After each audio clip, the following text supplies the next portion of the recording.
Assalamualaikum warahmatullahi wabarakatuh. Perkenalkan, nama saya Amber Nur Laila dengan NIM 12030303017. Pada kesempatan kali ini saya akan menjelaskan mengenai resum dari materi 1 sampai ke 7 di mata kuliah Ilmu Negara yang diampu oleh dosen saya, Pak Lutfi Fahrurizal. Yang pertama yaitu Ilmu Negara.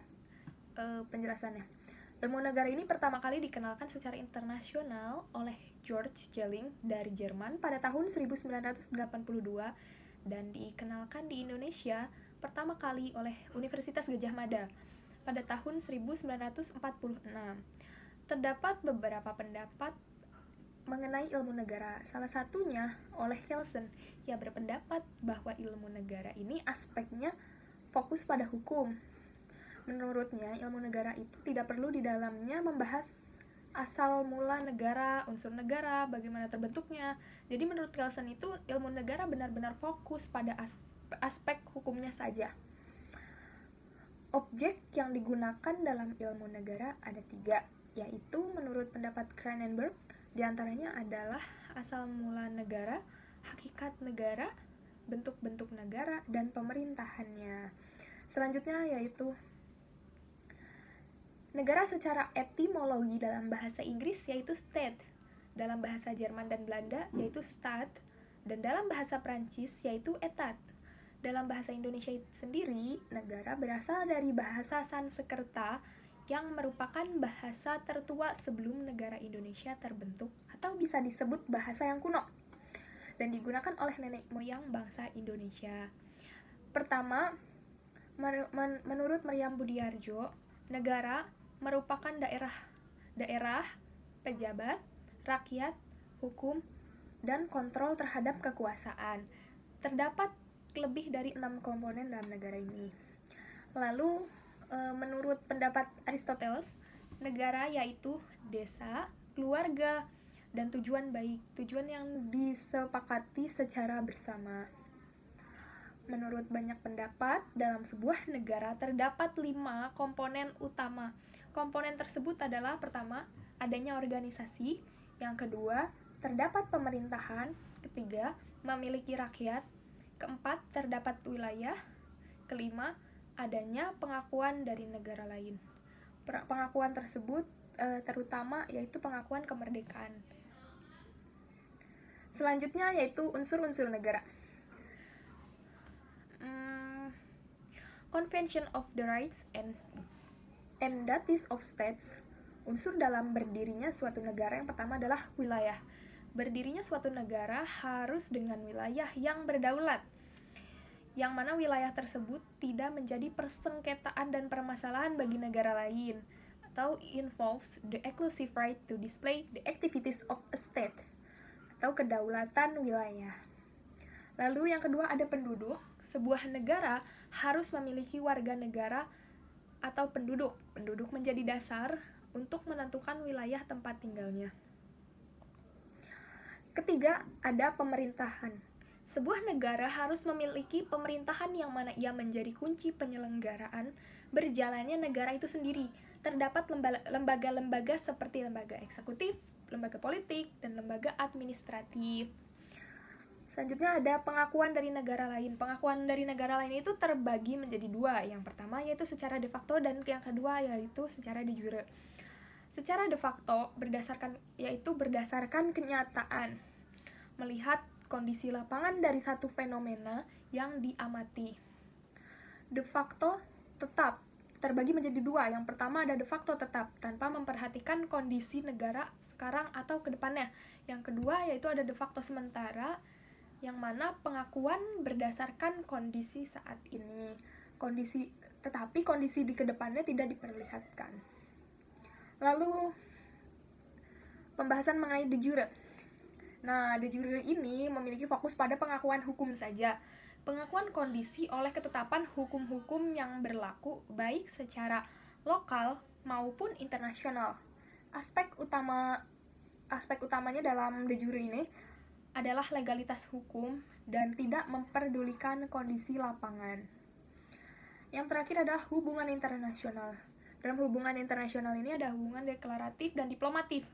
Nah, yaitu pendeklarasian sebuah negara lalu melakukan hubungan diplomasi dengan negara lain dalam pergaulan hubungan internasional. Yang kelima yaitu ada teori ilmu negara.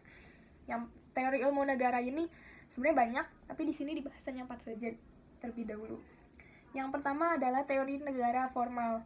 Yang kedua, teori negara kapitalis klasik. Yang ketiga, teori negara Marxis klasik. Dan yang keempat ada teori negara Bonapartis. Kita bahas satu-satu. Yang pertama yaitu teori negara formal, yang mana sebuah negara adalah berdasarkan pada kenyataan atau fakta yang ada. Formal, sesuai apa yang ada dalam negara tersebut. Yang kedua, teori negara kapitalis klasik. Tokoh yang menggagas teori kapitalis klasik ini adalah Adam Smith. Menurutnya, dalam teori ini negara memiliki peran yang kecil dalam tugasnya hanya social service atau hanya menjadi pelayan publik saja. Yang ketiga ada teori Marxis klasik. Teori ini dicetuskan pertama kali oleh Karl Marx pada tahun 1818 sampai 1883.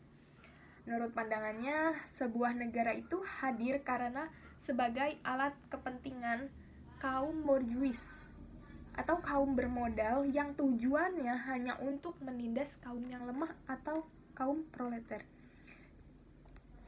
Yang terakhir ada teori negara Bonapartis. Teori ini dicetuskan oleh Louis Bonaparte.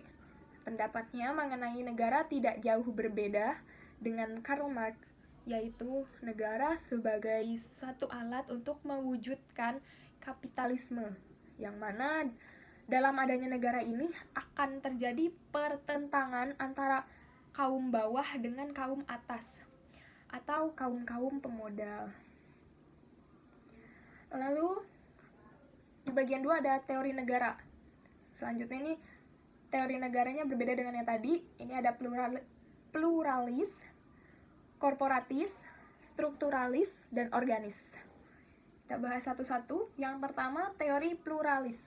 Teori ini memandang negara sebagai alat yang netral dari aktor-aktor sosial politik yang menguasai dan mempengaruhi negara itu sendiri. Nah, selanjutnya ada teori korporatis. Teori ini berpandangan bahwa teori ini itu menyertakan masyarakat dalam mengambil kebijakan, terutama melalui wakil mereka di lembaga pemerintahan. Yang ketiga yaitu teori strukturalis. Teori ini berpandangan bahwa negara memiliki kemandirian yang relatif, otonomi relatif negara. Kemandirian ini merupakan hasil dari perubahan sosial, dibentuk bukan karena negara. Lalu yang terakhir ada teori organis. Teori ini berpandangan bahwa suatu negara itu memiliki kemandirian yang sangat amat besar. Lalu yang terakhir ada asal mula negara. Asal mula negara terbagi atas 8 zaman atau masa. 4 diantaranya adalah zaman Yunani kuno atau Romawi kuno. Yang pertama adalah Yunani kuno, yang kedua adalah Romawi kuno, yang ketiga adalah masa pertengahan, yang terakhir adalah Afklarung. Yunani kuno pada masa yang terakhir adalah Renaissance. Nah, yang pertama saya bahas ini adalah Yunani kuno. Pada masa Yunani kuno, abad ke-4 sampai 8 sebelum Masehi, masyarakat Yunani tersebar di berbagai tempat, seperti Kepulauan Aegea, Kepulauan Sisili, dan Italia Selatan, termasuk juga semenanjung Mediterania, dan termasuk juga ada Spanyol, Prancis, Libya, Mesir, dan Laut Hitam. Lalu pada zaman Romawi kuno, di zaman ini ilmu pengetahuan tidak berkembang dengan pesat. Hal itu didasari oleh beberapa alasan. Di antaranya, yang pertama adalah bangsa Romawi yang lebih menitik beratkan soal-soal yang lebih praktis daripada harus berpikir secara teoritis.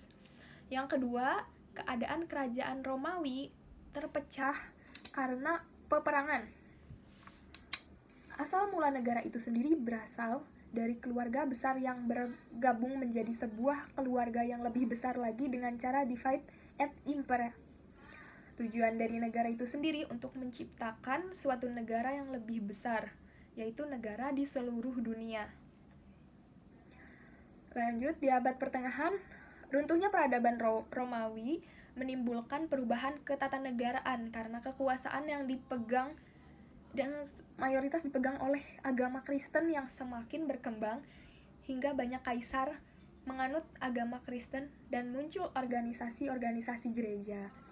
Yang terakhir adalah Renaissance abad ke-17, yaitu pandangan tentang negara hukum berbeda dengan pandangan abad pertengahan, yaitu manusia hidup sebagai bagian dari Kristen sehingga segala kebutuhannya dipersiapkan untuk dunia dan akhirat. Tetapi di zaman Renaissance ini pandangan hidup manusia untuk mencari kebutuhan dan penghargaan yang tinggi saja. Mungkin itu saja yang dapat saya sampaikan. Kurang lebihnya saya mohon maaf. Terima kasih. Wassalamualaikum warahmatullahi wabarakatuh.